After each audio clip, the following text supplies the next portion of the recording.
And a good morning to you. Happy Hump Day, October 13th. We'll come right out of the gates with you. We'll go early today for our good friend Bill Bender from Sporting News. Bill, good morning to you. Hey, good morning. How are you? I'm good. You know, you've covered football for a long time and sports in general, but can you remember a kind of wilder start to college football? I think I heard a stat over the weekend that there had been 40 ranked teams been beaten already this season. Does that sound right? I mean, it wouldn't surprise me if that's the number. It's been a wild season. It's been, crazy, and it's been a lot of fun to watch. So I think it just get into the second half of the season, expect more of the same. You know, these veteran rosters, transfer portal, those kind of things. Alabama has a loss, and it's not November yet, so all of those things are exciting. You know, they're already starting to do those bowl predictions and all those things. And I know I was watching last night in halftime between the beatdown that Appalachian got from Louisiana, the Raging Cajuns. And they were doing their power rankings, and I cannot remember who the two analysts were, but they didn't even have Oklahoma in that top five. They put Ohio State in the second one, had Alabama at number 5, Georgia at number 1. You know, Oklahoma seems to be a little shaky when it comes to the defensive side. Yeah, I mean, they do, but Oklahoma definitely changed the nature of their season last week with Caleb Williams at quarterback. I think their offense changed a little bit. I think he'll start this week, even though Lincoln Riley's not saying. And it really has changed the nature of their season, in my opinion, because I think they're going to win the Big 12 and get one of those playoff spots, whether people like it or not. And then everybody else has some questions. I think Georgia has the least questions with that defense. And then Ohio State, Cincinnati, Alabama, all those teams are in that mix. Will the playoff committee go with a Cincinnati if they can win out? I mean, it's going to be hard not to, but still, you know, if there's some others in there that are undefeated or even a one-loss Alabama, and there's three of them that are undefeated, do they allow them? But I guess for that to happen, Georgia would have to beat Alabama. Alabama would have 2 losses. According to Paul Feinbaum, the world would stop turning if Alabama don't make the playoffs. Well, I mean, they haven't made the playoffs before. If they win out and beat Georgia and both of them have 1 loss, I think there's a good bet they both get in. Mm-hmm. But, I mean, I still operate under the assumption that if the team has 2 losses, they're not going to make the college football playoff. It hasn't happened yet. There has been none of that kind of special treatment for one of those schools. I mean, the one year Alabama did have 2 losses, and you probably could have made a somewhat of an argument that they could be a playoff team, but they didn't perform like a playoff team, and I think that's what we're watching. How much do they take into consideration how well a team's playing down the stretch? Because it's still opinion-based any way you shape it. Right. I mean, that could be a thing if, let's say, Ohio State and Oregon both finish with 1 loss. The way Ohio State's playing right now is a lot better than how they were playing the second week of September. And they were a young team. They're starting to figure it out. So I think they're a dangerous team for the second half of the season. Some of those other schools, I mean, I guess if you're playing well, but I don't think they look at that as much. I think they just look at who they beat, who they lost to, what their record is, and where they're ranked. I think those are the 4 things they looked at. I think there's a good chance when you look at 2 conferences that are probably going to be shut out of the playoff picture as you're looking at the ACC and the Pac-12. Would you agree at this point? Well, I mean, Wake Forest, if they go undefeated, they're going to have an argument. I mean, but the conference as a whole is an unpredictable mess. A lot of teams getting a lot of losses. Pac-12, same deal. I mean, if Oregon wins out, they will have a strong argument. They do have the Ohio State head-to-head in their favor. They got to look better. And obviously they lost Verdell. They've had some injuries. They play Friday night, and they're a team I'm going to peek in on and make sure that they are looking better. But those are the 2 conferences most likely to miss out on the college football playoff. That is correct. Can Michigan win out, you think? They're 6-0. They've still got some big games coming up. I believe they still got Michigan State, still got Penn State, and still got Ohio State, if I'm not mistaken. Yeah, I mean, it's going to come down to the quarterback, and they've got a tough defense with a couple first-rounders. They've got a tough running game. They have won 2 games in the last 2 weeks that they would previously lose. I don't care if they're not ranked. They go to Wisconsin, hadn't won there in 20 years. Go to Nebraska. Nebraska makes a game of it. I knew that was going to be a tricky game, but you know what? Michigan got out with a win, and it's kind of inching toward what could be a fantastic game against Michigan State if both teams are 7-0. So, yeah, I mean, all of that's on the table, and I don't know if they can beat Ohio State, but I think they can get there with at least a 10-1 record. The other surprise team is Kentucky, coming in at 6-0. Mark Stoops, I guess he learned a lot from his brother, but Kentucky is surprising a lot of folks. But you know, I look at the tail end of their schedule, and I'm not sure that they can maintain that unbeaten streak going in because they've got to play UGA this weekend. I mean, yeah, Kentucky's had a great season. They look good. They run the ball well. They've got a good quarterback, Levis. They're balanced offense, and their defense. I mean, last week, Lanny, I mean, they dominated. They didn't dominate Florida. They beat Florida, and then they dominated LSU. I mean, when have we ever said that about? Oh, I know.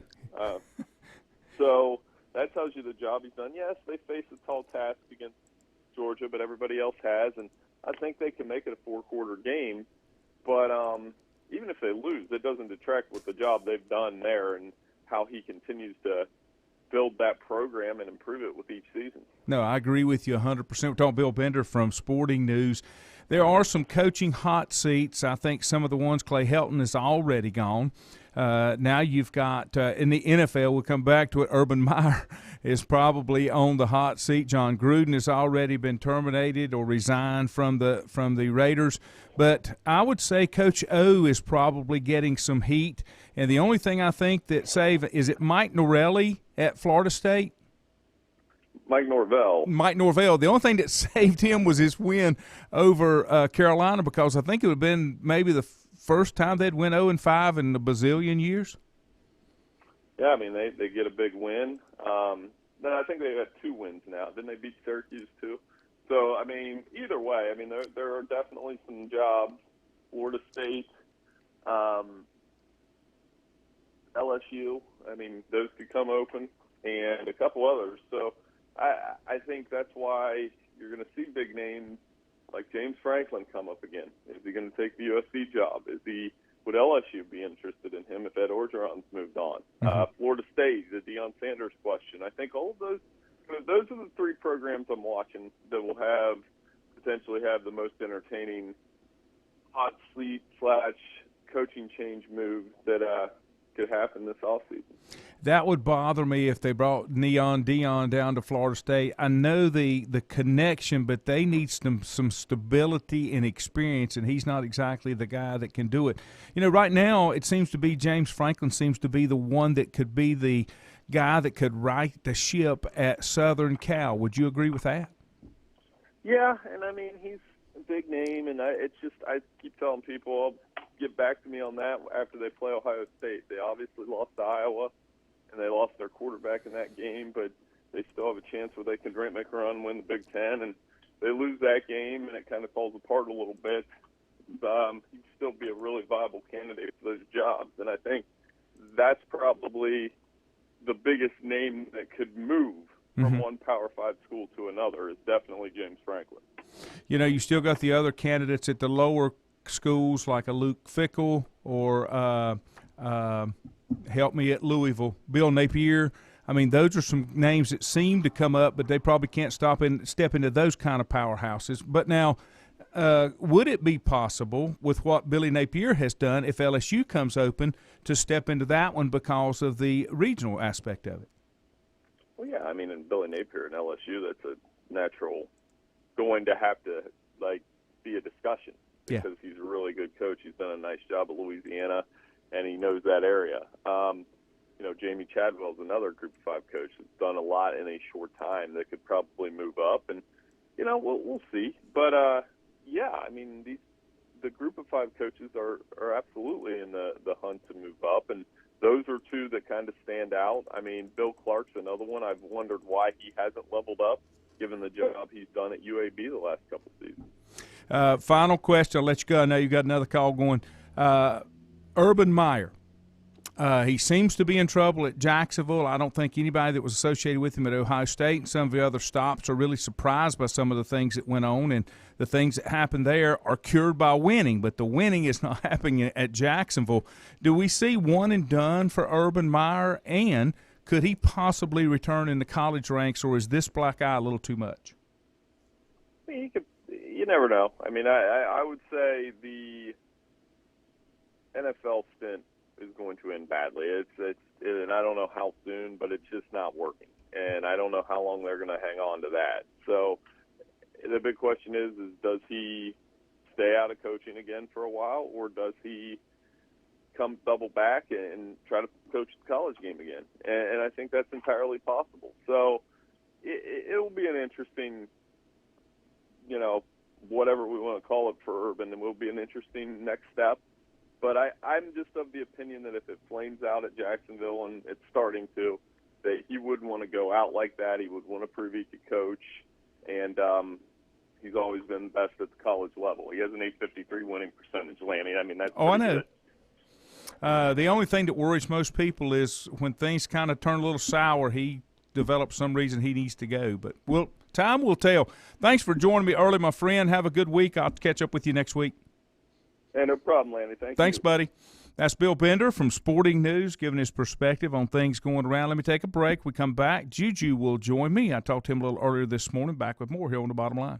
Untangling your headphones, finding the right remote, saying goodbye to your favorite shirt that hasn't fit in 10 years. Why are simple things sometimes so complicated? Thankfully, with auto owners, insurance doesn't have to be one of them. Auto Owners works with independent agents who live in your community and answer when you call, so you can worry about more important things, like finding a new favorite shirt.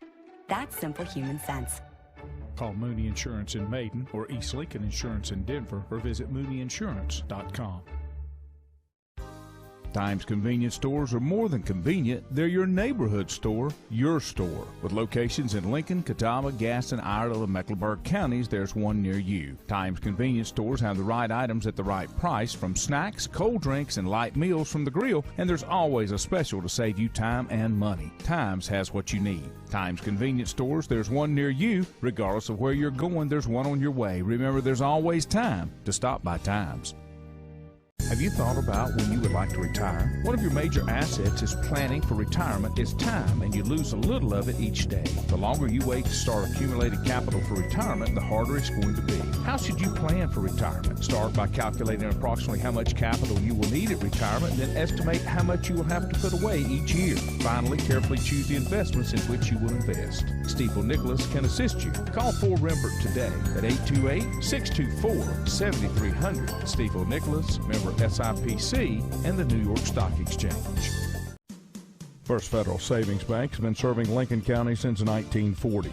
And as it has been from the beginning, customer service is a priority to First Federal Savings Bank. They want to get to know you by name. First Federal Savings Bank has the convenience, the products, and the services that the larger banks have, but with hometown people that you see throughout your community. Stop in and visit one of their 4 convenient locations and see what First Federal Savings Bank has to offer you. Member FDIC, an equal housing lender. Whether it's a sit-down meal or a call-in for the drive-thru, Brookwood Cafe and Catering is the answer. A variety of meats, vegetables, and desserts cooked daily, or a hot sandwich from the grill, they have what you're looking for to satisfy your taste buds. If you need catering from 5 to 500, Brookwood has you covered as well. Stop by Brookwood Cafe and Catering at 202 Providence Mill Road in Maiden. Don't forget breakfast daily till 11 a.m. Open Tuesday 6 a.m. to 2 p.m., Wednesday through Saturday 6 a.m. till 8 p.m., and Sunday from 7 a.m. to 3 p.m. Call 828-428-8944 to place your order today.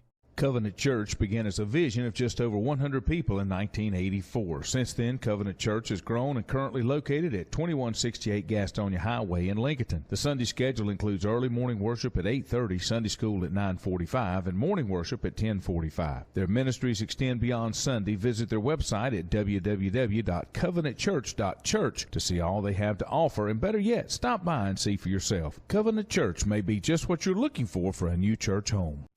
If you ask around, you'll find Burke Mortuary has a reputation for excellence and commitment to value. They've built a reputation of trust for more than 35 years. Burke Mortuary is proud to offer personal attention, meaningful tributes, and the area's most affordable prices. They're also proud to offer you beautiful, state-of-the-art facilities. It's the perfect place to honor your loved one. So when choosing a funeral home, the choice is easy. Choose Burke Mortuary with locations in Maiden and Newton. In the best of times, no one is more deserving of every opportunity, encouragement, and support than the youth in our communities. Parents, teachers, coaches, and sponsors struggle to stretch their budgets to continue help. Communities need a team effort. Times Oil Corporation, a longtime member of the community, established the Times Educational Alliance Mission, or Team Foundation. Since 2011, over $125,000 in grants have been donated in the community. Times Oil and the Team Foundation are proud to be community partners.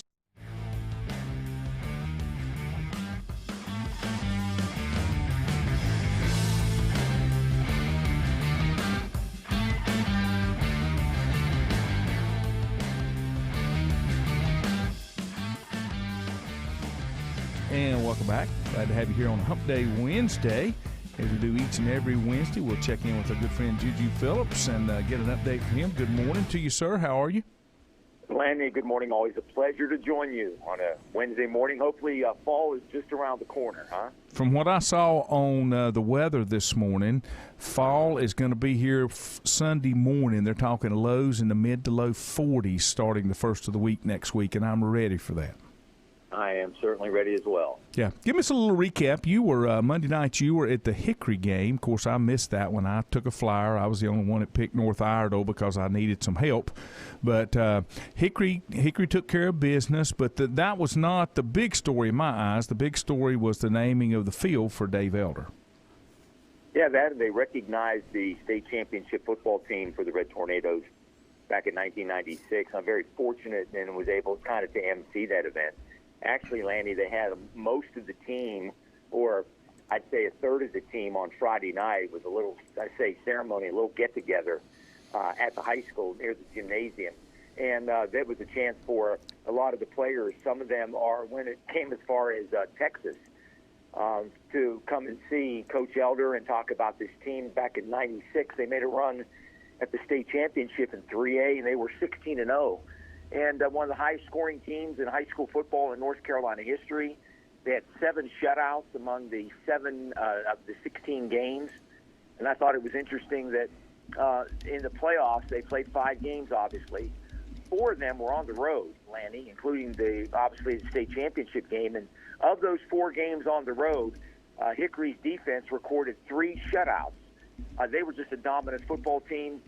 They were ranked as one of the most dominant teams in all of high school football in North Carolina. And they recognized that team as well as their head coach, Dave Elder, who is the second winningest coach in Hickory High history. They put the turf up this summer, the new field turf, and they were recognizing him. They named the field in his honor. Large gathering there, a lot of his former players, a lot of his family, both he and his wife Cindy had family there as well, and it was just a really good event. They gave the city of Hickory made it David Elder Day on Monday with a proclamation from Mayor Hank Guest. So, it was a great ceremony, great remembrances, and Coach Elder, just a great guy to interview, and he was a wonderful coach. And a lot of those guys spoke about that on Friday, about with the impact that he had on them. Even to this day, they repeat some of, as good coaches do, they repeat some of the things he used to tell them in practice and during games about how to conduct, not only to play football, but how to conduct your life and be, good fathers and that kind of thing going forward. And it was just a great, heartwarming type thing to see all that happen and to be a part of that as well. Refresh my memory, but Dave's local, is he not? Yeah, he grew up in Alexander County, in Taylorsville. Okay. Yeah, he did. Yeah, I was thinking so. It's funny, but it's not funny. I remember the first time I met Dave, probably 10, 15 years ago, doing ball games, and he was there covering the game for, I guess, HKY. And Dave is a large man. And from that generation, there wasn't a lot of those, but just he hits me as that gentle giant. That's a good point. He has the maybe largest, strongest hands. Yeah, I remember that. Yes, that I've ever come across. You're right. He is a towering figure in terms of the coaching ranks. And I don't know if he coached out of fear, but I think the older that he got, he was more of a gentle giant. But he was a wonderful coach. They had great talent back in those days in the 90s. The mid to late 90s is when Hickory had really good football teams. They won the state championship in 96. In 95, I think they made it to the second or third round of the playoffs and lost a double overtime game at Shelby. And then in 97, I think they won 12 straight games to start the season. They had a 28-game winning streak at one point. So, yeah, they were very dominant. And not only, Dave Elder was the leader of the program, Lanny, but it's like in any good company, program, sports team, whatever. They had consistency. They had continuity.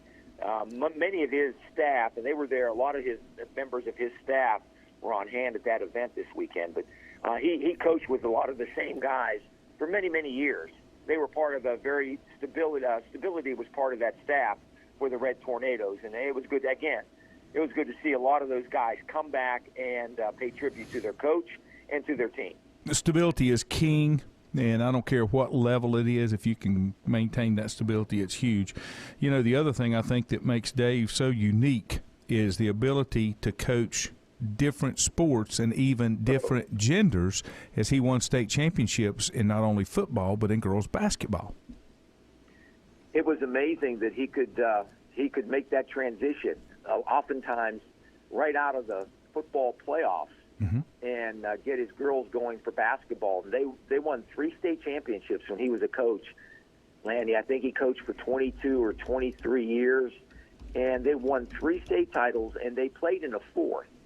They were very good. They pressed all over the field, all over the court, up and down. I mean, they didn't play your traditional walk it up the court kind of thing. They were very much of an attacking type of basketball team, girls basketball team, and I think the girls loved playing for him.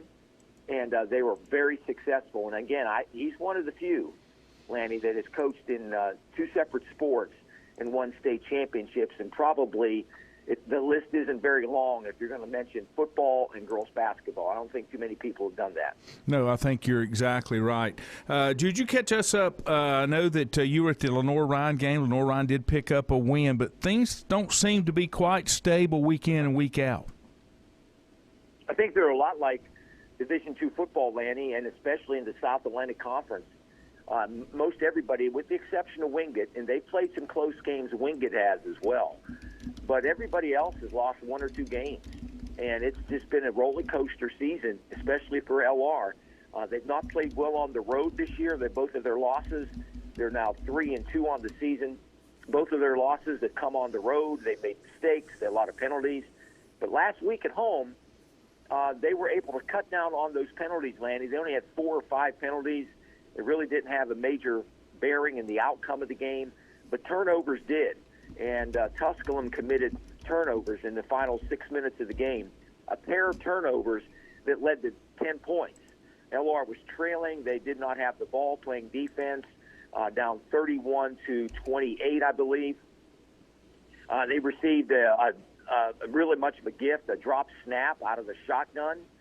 They recovered, kicked a field goal, and then the next possession, teams traded. LR had to punt it away, and Mars Hill dropped the punt. And LR recovered. They went on to score a touchdown to win it 38-31. The Bears are playing, again, uneven football in terms of offensively. They're running the ball effectively. They're throwing it okay. They've had some turnovers there, a lot of penalties. Lanny, the offensive line's in flux. They've had a couple of injuries up front, and they had to make those adjustments last week. They lost their best receiver, the guy that's been getting scouts to come in and watch him play, Derek Young. He may be lost for the season with a lower leg injury suffered in 2 weeks ago in a game. And they lost some other guys as well. And so they're transitioning, Lanny, from going from a veteran team, and they're sprinkling in some of these young guys under head coach Mike Jacobs, some of his recruits. Now, at 3-2, they got a couple of games, winnable games, the next couple of weeks. They go to Carson Newman this week. Carson Newman is winless 0-5. Which is unbelievable. It is unbelievable. You're right. I haven't checked the record books, but it's got to be sometime in the mid-70s, early 70s if they've ever started 0-5. I don't know if they've ever started 0-5, but LR plays there this weekend. They have a chance to win that game and then come home against a homecoming opponent in Limestone, which I think also they might be winless. So the Bears have a chance to get a couple of wins, draft some momentum, 3-game win streak, and then they got to go to Wingate. And that'll probably be for LR. They got to win that game to have any chance of making the playoffs. I don't think, the way it's looking, they're going to have a chance to win a conference championship. But they got to win out, including that game at Wingate, to even have a shot at making the playoffs. So a big next couple of weeks for the Bears. They're playing a little bit better football after that one loss up at Virginia Wise. And that's going to hurt them, Lanny, because Wise was a team that they beat 2 years ago, 56 points, and they lost on the road to Wise, and that's not a good thing because Wise also has a losing record. So they look at your strength of schedule, and LR's losses have come on the road against teams with losing records. Well, I think you got to throw out the spring because that was just weird. I mean, you know what I'm saying? I don't know that you can count that year. So, in my mind, reality, this is Coach Jacobs' really first year coaching, and so there's going to be some transition, and you've got 5 and 6 year seniors up there, and it's going to be one of those things that's going to take a little time, but I feel like it will come together, and it appears that it's not just Lenore Ryan that's having to make this kind of transition, but almost every school. Every school is having, and when we talked to Chuck Bittner a week or so back, some of these schools are transitioning, and they're looking to bring in some of these freshmen. And they're also looking to look in the transfer portal. And a lot of these teams have guys that have played elsewhere. For instance, last week when the Bears played Tusculum, Tusculum starting quarterback had been at Limestone and had been at a Southern Conference school, I think. But he transferred 2 other places. And as you look at their rosters and the games that I've done this year, a lot of teams have these graduate transfers. Mm-hmm. A lot of them do, more and more each year, and a lot this year. In fact, LR's got a bunch. And that's what Coach Jacobs is having to deal with is, you mentioned, he's got a lot of these fifth-year seniors or super seniors or graduate guys. He's having to, alter playing time a little bit, and some of them have gotten hurt.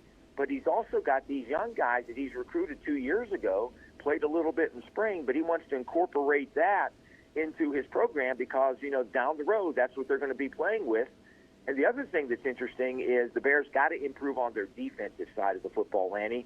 I think they're 7th or 6th in the conference in total defense. They're giving up way too many big plays, and it's been an influx, a lot of changing in the secondary, even at linebackers. The Bears have trying to bring in some of these young guys. And again, it's almost as if this is a transition year, even though you got a bunch of seniors for LR who came back this year with the sole purpose of making a run at the national championship. And if they're going to do that, they're going to have to win the rest of their games in the regular season for sure. Yep, you're exactly right. Anything else going on you want to make us aware of? Hey, the Braves, Freddie Freeman. How about that? Can they Another year, I mean. There's still a team that worries me. And you saw the love from TV because they always got to play like at 9 o'clock in the morning because nobody cared. Yeah, I know. And overall on the American League side, the 2 teams that cheated the most in 2017 and 2018, the Red Sox and the Astros, are going to play each other for the American League Championship starting later this week. Yep. There's some people would like to see a Dodgers Houston just so they could just watch the outcome, or I guess the spectacle of the fans. Yeah, I'm not a big fan of the big market teams. Yeah. I'd rather see the up and coming. I'd like to see the Braves make it this year. Yep. And maybe I don't know. San Francisco's not is a big market team, but they've come out of nowhere this year, mm-hmm. and they won a bunch of World Series the last decade, but nobody expected them to have the season that they won. I wouldn't mind to see either the Braves or the Giants make it to the World Series, and over in the American League, the Astros, even though they've been accused of cheating, Lanny, they've been to 5 straight American League championship series. Mm-hmm. That's pretty difficult to do. They got some talent over there, and all I know is when the games are on the line, cheating or not, the Astros usually come up with wins. Yeah. They come up big. So you got to give them credit, too. The only thing about the Astros is I don't like the new uniforms. I like the old uniforms. I used to think they had the coolest uniforms. I always thought they did. Yeah, those rainbow uniforms. Yeah. Oh, those were great uniforms. Great uniforms. Sir, I know you got to get to it. I appreciate you taking the time to call in. Have a great day, and hopefully we'll get back on schedule next Monday. All right, buddy. As always, thank you for having me. Have a great day. We'll take a quick time out and be back with more here on The Bottom Line. Untangling your headphones, finding the right remote, saying goodbye to your favorite shirt that hasn't fit in 10 years. Why are simple things sometimes so complicated? Thankfully, with auto owners, insurance doesn't have to be one of them. Auto Owners works with independent agents who live in your community and answer when you call, so you can worry about more important things, like finding a new favorite shirt. That's simple human sense. Call Mooney Insurance in Maiden or East Lincoln Insurance in Denver or visit MooneyInsurance.com. Times convenience stores are more than convenient. They're your neighborhood store, your store. With locations in Lincoln, Catawba, Gaston, Iredell, and Mecklenburg counties, there's one near you. Times convenience stores have the right items at the right price, from snacks, cold drinks, and light meals from the grill, and there's always a special to save you time and money. Times has what you need. Times convenience stores, there's one near you. Regardless of where you're going, there's one on your way. Remember, there's always time to stop by Times.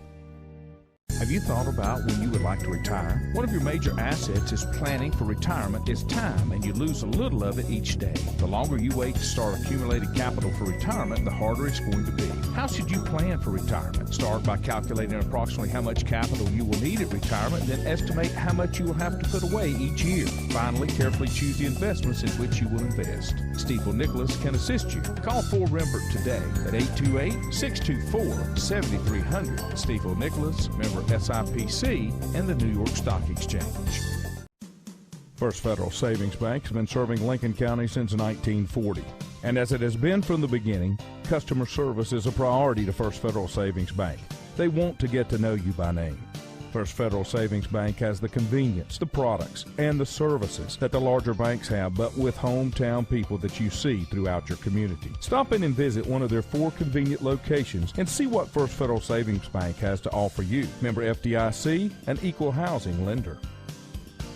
Whether it's a sit-down meal or a call-in for the drive-thru, Brookwood Cafe and Catering is the answer. A variety of meats, vegetables, and desserts cooked daily, or a hot sandwich from the grill, they have what you're looking for to satisfy your taste buds. If you need catering from 5 to 500, Brookwood has you covered as well. Stop by Brookwood Cafe and Catering at 202 Providence Mill Road in Maiden. Don't forget breakfast daily till 11 a.m. Open Tuesday 6 a.m. to 2 p.m., Wednesday through Saturday 6 a.m. till 8 p.m., and Sunday from 7 a.m. to 3 p.m. Call 828-428-8944 to place your order today. Covenant Church began as a vision of just over 100 people in 1984. Since then, Covenant Church has grown and currently located at 2168 Gastonia Highway in Lincoln. The Sunday schedule includes early morning worship at 8:30, Sunday school at 9:45, and morning worship at 10:45. Their ministries extend beyond Sunday. Visit their website at www.covenantchurch.church to see all they have to offer, and better yet, stop by and see for yourself. Covenant Church may be just what you're looking for a new church home. If you ask around, you'll find Burke Mortuary has a reputation for excellence and commitment to value. They've built a reputation of trust for more than 35 years. Burke Mortuary is proud to offer personal attention, meaningful tributes, and the area's most affordable prices. They're also proud to offer you beautiful, state-of-the-art facilities. It's the perfect place to honor your loved one. So when choosing a funeral home, the choice is easy. Choose Burke Mortuary with locations in Maiden and Newton. In the best of times, no one is more deserving of every opportunity, encouragement, and support than the youth in our communities. Parents, teachers, coaches, and sponsors struggle to stretch their budgets to continue help. Communities need a team effort. Times Oil Corporation, a longtime member of the community, established the Times Educational Alliance Mission, or Team Foundation. Since 2011, over $125,000 in grants have been donated in the community. Times Oil and the Team Foundation are proud to be community partners.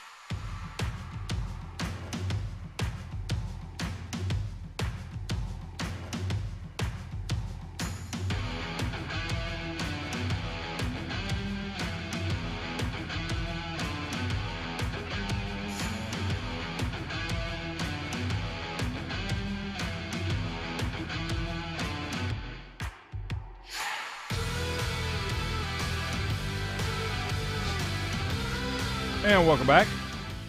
Wow, beautiful day out there, Dave. Going to be warm. We're talking about temperatures in the mid-80s, close to 90 by Friday. There's no sense in that. I think the low Sunday mornings could be about 45, maybe lower 40s Monday and Tuesday. So it looks like the fall weather is around the corner. We're going to get a taste of it here this weekend. We've waited long enough. We're halfway through October. I was trying to think. I can't remember when normal first frost is, but I would have thought we'd had one by the end of October. Anyway, maybe not. Maybe it's a lot longer than that than I thought. Tim Smith, good morning from Pigeon Forge. Love Pigeon Forge. Richie, good morning. Richie said if Art Briles is back in coaching, Urban can be. I don't know, but the difference is, Richie, the social media, the visibility thing is so much prevalent now, I guess you'd say. Donnie, exactly right. He said, well deserved for Coach Elder. Just waited too long, I think. That's something that should have been due, contribution he made up there. Richie said the Giants were picked to finish last in the NL West. Bill Klein, good morning. Glad to have you as well. I'll give you those standings, and I think everything's been settled now, but all the races have been settled. Let me pull it up here. Yep, the Dodgers and the Giants. That's the last one, 2-2. So something is happening, and I guess they play tonight. Let me look here just to make sure. You know I don't follow baseball like I should, especially if there's football on to be watched. Of course, the Red Sox and the Astros, that one will be kicking off on Friday on Fox. It'll be the Red Sox at the Astros for a 2-game stand. Then the Astros defeated the White Sox, and the Braves defeated the Brewers, and the Giants and the Dodgers, they play their final tomorrow night. Tomorrow night. That'll be on TBS. So we're getting there. The matchups are getting there. We're just not quite there yet. I heard some talk yesterday, and I'm not going to dwell on it too long, as far as the John Gruden thing. I learned something yesterday that I did not know. The reason they were going through these 650,000 emails was it was part of the Washington football team investigation. Now, do you have a situation where the NFL encourages Daniel Snyder to get out of the NFL if more stuff is dug up? LeVar Arrington was on Colin yesterday, and he brought up a great point. I'm hearing all this stuff about John Gruden, but somebody was on the other end of those emails. And if those emails went on for 7 years, that means somebody else either shared the same view or never thought anything about saying, look, I don't care about getting any kind of any type of emails with this kind of talk in it. So I'm kind of like LeVar, and I never really thought about it. I think we just hit the tip of the iceberg. But my question when all this broke was, what were they doing in these emails? And then that's when I found out I'm guessing they went to his brother Jay, and he also sent some to the GM that was there. I don't know. I don't know. The other storyline that came out was DeMarcus Smith was up for re-election, and by releasing some of this and how it made him out to be a victim, the NFL maybe swayed some player votes to keep him in as the director of the NFL Players Association because they like working with him. Now, I don't know if there's any truth to any of that. I just don't think things happen by chance. Is it just me? I'm probably more of a conspiracy theorist than I am that things happen by chance, but is it just me that this stuff got released at the time this election was coming up? Some people have said that the league gave the Oakland Raiders a gift by being able to get rid of John Gruden, that wasn't working out. Now, nobody yet has said whether he's going to get paid the balance of his $100 million contract. We'll have to wait and see. Now, there are 40 former employees of the Washington football team that also urged the NFL to release the emails. There were things that somebody that had, Colin was telling yesterday, somebody that worked at the Raiders left their job because they could not work with John Gruden even before he got there.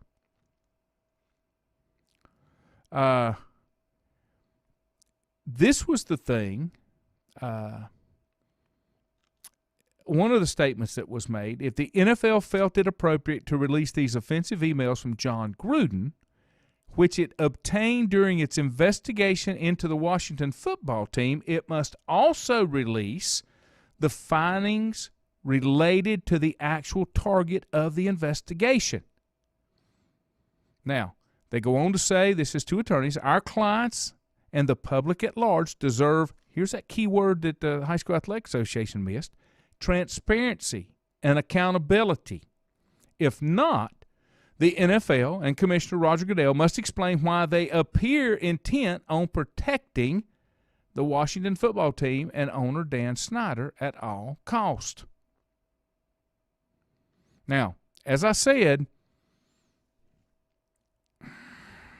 something is going on, and I think we're just on the tip of the iceberg. But it's going to be hard, but the NFL is one of those that protects its own. Those emails went to, numerous emails to Bruce Allen, who was then the president, and others during that 7-year period. The 10 days, the report came 10 days after 10-year-old emails from Gruden surfaced that included the racist comment about Smith and the vulgar criticism of Goodell. Now, John has apologized. Don't think it's going to matter. I think he may be done in the limelight. Now, he's got plenty of money. I would think that it shouldn't matter. But I just think there's more there. More there. Mike Tomlin, Pittsburgh head coach, was a member of John Gruden's staff when he was at Tampa for 4 seasons, including the Super Bowl.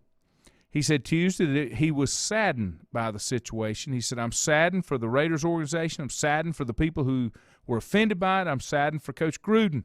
It's a sad commentary. That's the only opinion I care to share at this juncture. On Tuesday, the Buccaneers announced that John Gruden would be removed from the team's Ring of Honor. Now, here's the other thing, folks. This is the part that I guess I kind of get confused by. He just didn't start doing this 7 years ago. Undoubtedly, this has been his belief, his philosophy, whatever. Kind of like with Urban Meyer. If Jacksonville were undefeated, we would not be looking at this situation. If the Raiders, I think, were undefeated, unless they're going after somebody else, we would not be looking at this. That's the sad commentary. When you're winning, everybody's happy, you can put that makeup over those ugly spots and move on. And I got to agree a little bit with Milton. Milton said the commissioner has his fingerprints all over it. When you selectively release information that paints the picture that you want painted, that's not good. When you come across information, it should all come out. The whole story has to be told. Well, Richie said he's surprised that Tampa's going to remove him from the Ring of Honor. I'm not. It's an image thing, Richie. It's the court of public opinion. It's the same thing we went through a few years ago that we all had a problem with, and a lot of people left the NFL and other things because of political issues. This is not a political issue, but it does have a reflection. Why would you be surprised by that? We've got college campuses that are taking the names off of buildings because the person whose name on there, their family or them directly, had something to do with slavery. I told you how I feel about that. I don't have a problem with them taking the names off, but they need to give the people the money back. They didn't have any problem taking the money. Can't have it both ways. If you don't like something, you got to not like it all the way through. Not just the parts you like. Got to not like it all the way through. You can't pick and choose the things that you like to fit your narrative. That's what's going on now. That's where things are bad. So, I'm not surprised. I don't agree with that one either, Richie. The Panthers put Steve Smith in the Ring of Honor. He beat the crap out of 2 players. 2 players. One of them in the film room. Put him in the hospital. I've never agreed with that. His contribution on the field, I get it. But there also has to be, again, it has to be the whole image. It can't just be the things you want it to be. You gloss over the things. I don't know anything else I can tell you. That's just the way that I look at it. This, as I've told you before, it's just my opinion. I want you to just think about it. Just think about it. Tampa Bay plays Philadelphia tomorrow night, and I don't know. Let me see. I know Appalachian played last night. They fell to Louisville 41-13. Not a good showing for sure.